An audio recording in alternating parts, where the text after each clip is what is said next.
Driving licence application করার process ইতিমধ্যে আমরা তোমাদের দেখিয়ে দিয়েছি কেমন করে তোমরা ড্রাইভিং লাইসেন্স অ্যাপ্লিকেশন করবে। তো এই আগে যেই প্রসেসটি আমরা তোমাদের দেখেছি সেটি হলো তোমাদের লার্নার লাইসেন্স তোমরা কেমন করে আবেদন করবে।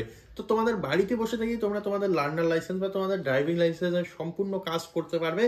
বাড়িতে বসে থেকেই কোথাও যেতে হবে না, শুধুমাত্র তোমরা যদি একদিন আরটিওতে যাও তাহলেই হয়ে যাবে। তো এর আগে আমরা দেখিয়েছি লার্নার লাইসেন্স কেমন করে আবেদন করতে হবে। যদি সেই আবেদন পদ্ধতি না দেখা থাকে তাহলে উপরে আই বাটন থেকে সেই পদ্ধতি দেখে নেবে। এবং আজকে আমরা দেখাবো লার্নার লাইসেন্স বের হওয়ার পর তোমাদের 30 দিন টাইম দেওয়া হয়। 30 দিনের পর তোমাদের কিন্তু ডিএল এর জন্য অর্থাৎ ড্রাইভিং লাইসেন্সের জন্য আবেদন করতে হয়। তো কি করে কোন পদ্ধতিতে কিভাবে সঠিক পদ্ধতিতে তোমরা তোমাদের ড্রাইভিং লাইসেন্সের জন্য অনলাইনে আবেদন করবে সেই পদ্ধতি দেখাবো আজকের এই ভিডিওতে। তাই অবশ্যই এই ভিডিওটিকে প্রথম থেকে শুরু করে শেষ পর্যন্ত দেখতে হবে এবং চ্যানেলটিকে অবশ্যই কিন্তু সাবস্ক্রাইব করতে হবে, কারণ আমরা প্রতিনিয়ত তোমাদের জন্য এরকম ইনফরমেটিভ ভিডিওগুলো নিয়ে আসি। তো চলো আমার কম্পিউটার স্ক্রিনে আমি দেখিয়ে দিচ্ছি কেমন করে তোমরা ডিএল এর জন্য আবেদন করবে। এম পরিবহনে আসতে হবে এবং এখানে ড্রাইভিং লাইসেন্স রিলেটেড সার্ভিসের মধ্যে আমরা ক্লিক করব। করার সঙ্গে সঙ্গে একটি পেজ খুলে যাবে। এই পেজের মধ্যে সর্বপ্রথম আমাদের স্টেট চুজ করতে হবে। আমরা এখান থেকে আমাদের স্টেটটি চুজ করে নেব, যে স্টেটে আমরা বিলং করি সেই স্টেটটি চুজ করব। করার সঙ্গে সঙ্গে সব অপশন চলে আসবে। তো এখানে অ্যাপ্লাই ফর ড্রাইভিং লাইসেন্স যে অপশনটি রয়েছে এখানে ক্লিক করে কন্টিনিউয়ে ক্লিক করে দেবো। কন্টিনিউয়ে ক্লিক করার সঙ্গে সঙ্গে লোডিং নেবে এবং এখানে লার্নার লাইসেন্স নাম্বারটি জানতে চাইবে। তো এখানে আমরা আমাদের লার্নার লাইসেন্স নাম্বারটি দিয়ে দেবো এবং তোমরা তোমাদের লার্নার লাইসেন্স নাম্বারটি এখানে দিয়ে দেবে। তো লার্নার লাইসেন্স নাম্বার দেওয়ার সময় তোমরা অবশ্যই মনে রাখবে এখানে যে স্ল্যাশটি ইউজ করেছি স্ল্যাশের আগে একটি স্পেস হবে, সেই স্পেসটি অবশ্যই দিতে হবে। দিয়ে তোমাদের ডেট অফ বার্থ দিয়ে দেবে এবং তোমাদের এখানে যে ক্যাপচা কোডটি রয়েছে ক্যাপচা কোড দিয়ে তোমরা ওকেতে ক্লিক করে দেবে। ওকেতে ক্লিক করার সঙ্গে সঙ্গে তোমাদের ডিটেলস এইভাবে তোমাদের সামনে চলে আসবে। সমস্ত ডিটেলস তোমরা এখানে দেখতে পারবে। এইখানে তোমরা যে নামে তোমাদের অ্যাপ্লিকেশনটি করেছো, তোমাদের লার্নার ডিটেলস কবে করেছো, তোমার ব্লাড গ্রুপ কি রয়েছে, এজ কি রয়েছে, সমস্ত কিছু এখানে চলে আসবে। তো এখানে তোমরা কোন ক্যাটাগরির জন্য আবেদন করেছো, আমরা এখানে মোটরসাইকেল উইথ গিয়ারের জন্য আবেদন করেছি। তো এটি সাবমিট করে দেবো। এইখানে এসে সরাসরি এই যে পার্টটি রয়েছে এটি সিলেক্ট করে দেখবো কোথাও কোনো ব্ল্যাঙ্ক রয়েছে কিনা। আশা করি কোথাও ব্ল্যাঙ্ক থাকবে না। তো যদি থাকে তোমরা ফিল করে দেবে, দিয়ে নিচের দিয়ে গিয়ে সরাসরি সাবমিটে ক্লিক করবে। সাবমিটে ক্লিক করার সঙ্গে সঙ্গে তোমাদের যে ডিটেলস সেই ডিটেলস সাবমিট হয়ে যাবে। সাবমিট হওয়ার পর তোমাদের সামনে আবার এই লগইন পেজ চলে আসবে। এখানে তোমাদের যে আইডি, অ্যাপ্লিকেশন নাম্বার এবং তোমাদের ডেট অফ বার্থ দেওয়াই থাকবে। শুধুমাত্র তোমার ক্যাপচা ফিল করবে, করে সাবমিটে ক্লিক করে দেবে। দেওয়ার সঙ্গে সঙ্গে তোমাদের ডিটেলস গুলো আবারও দেখাবে, তোমাদের ফটো, সিগনেচার সমস্ত কিছু দেখাবে।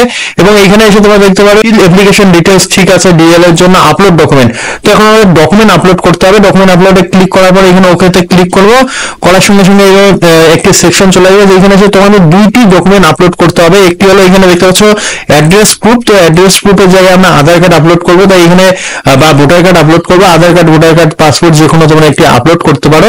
তো আমরা এখানে আধার কার্ড সিলেক্ট করে নেবো এবং ডকুমেন্ট নাম্বার দিয়ে দেবো। ইস্যুড বাই ইউআইডিআই দিলেও হবে এবং তার সঙ্গে সঙ্গে ইস্যু ডেট কিন্তু আধার কার্ডের মধ্যে থাকে, সেটি দিয়ে দেবে।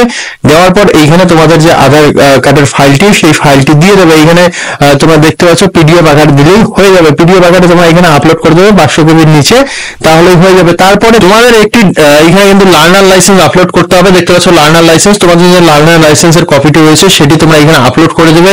ডকুমেন্ট নাম্বার দিয়ে দেবে, ইস্যু ডেট, ইস্যু বাই দিয়ে দেবে, ইস্যু ডেট দিয়ে দেবে, সার্টিফিকেট নাম্বার দিয়ে দেবে, দিয়ে পিডিএফ আকারে এখানে আপলোড করে দেবে, তাহলেই হয়ে যাবে। তারপরে তোমরা নিচের দিকে চলে আসবে এবং সাবমিটে ক্লিক করে দেবে। তারপর আবার তোমাদের সামনে লগইন পেজটি খুলে যাবে। এখানে তোমাদের আইডি এবং ডেট অফ বার্থ থাকবে। এখানে তোমাদের ক্যাপচা কোডটি দিতে হবে। ক্যাপচা কোডটি দিয়ে আবারও তোমরা সাবমিটে ক্লিক করবে এবং ক্যাপচাটি দেওয়ার সময় সবসময় কেয়ারফুল থাকবে যাতে ক্যাপচাটি ভুল না হয়, তাহলে বিভিন্ন রকম সমস্যার মধ্যে পড়তে পারে। তাই অবশ্যই ক্যাপচাটি ভালো করে দিয়ে এখানে সাবমিটে আবারও ক্লিক করবে। সাবমিটে ক্লিক করার সঙ্গে সঙ্গে তোমরা পরের পেজে চলে আসবে এবং এইখানে এসে তোমাদের কাছে তোমাদের যে ফি সেই ফি পেমেন্ট করতে বলবে। তো এখানে তোমার ফি পেমেন্টের ঘরে ক্লিক করে এখানে প্রসিডে ক্লিক করবে। প্রসিডে ক্লিক করার সঙ্গে সঙ্গে তোমাদের ফি পেমেন্টের জায়গা চলে আসবে। তোমাদের ফিটি পেমেন্ট করে দিতে হবে এবং ফি পেমেন্ট করার পর তোমাদের ডিএল স্লট বুক করতে হবে এবং তোমাদের ডিএল স্লটটি বুক করে নিতে হবে। ডিএল স্লট যখন বুক হবে, বুক হওয়ার পর তোমাদের যে ডেট দেবে বা তোমরা যে ডেট চুজ করবে সেই ডেটে যথা সময়ে গিয়ে তোমাদের সিগনেচার এবং ফটো আপলোড করতে হবে